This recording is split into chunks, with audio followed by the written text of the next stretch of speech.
ইসলামের মধ্যে কল্যাণ, ইসলামের মধ্যে সম্মতা, ইসলামের মধ্যে অধিকার।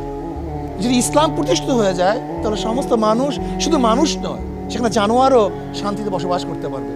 ওমর ইবনে খাত্তাব রাদিয়াল্লাহু বলেছেন, আমার খেলাফতের আমলে, আমার ক্ষমতার আমলে ফোরাতের কোলেও যদি একটা কুকুর না খেয়ে মারা যায়, আমাকে জবাব দিতে হবে। বুঝছেন এই কথা মিন কি? যে ইসলাম একটা জানোয়ারের প্রতিও খেয়াল রাখে। সেখানে মানুষ আশরাফুল মাখলুকাত, মানুষ তো অনেক ঊর্ধ্বে। ইসলাম যদি চলে আসে, আপনি দেখবেন বস্তির মধ্যে, রোডের মধ্যে, গাছতলাতে কোনো মানুষ ঘুমাতে হবে না। এটা ইসলামের দায়িত্ব। আমারও যে দাম, ওই গাছতলায় যে ঘুমায় তারও একই দাম। আমিও যে মানুষ, রাস্তার পাশে যারা ধুকে থেকে মরছে তারা একই মানুষ। কাজে ইসলাম মানবতার মর্যাদা চায়, মানুষকে তারা উন্নয়ন করতে চায়। কাজে ইসলাম যদি চলে আসে তাহলে মুসলমান, হিন্দু, বৌদ্ধ, খ্রিস্টান, গরিব, ধনী, শিক্ষিত, মূর্খ, পুরুষ, মহিলা, যার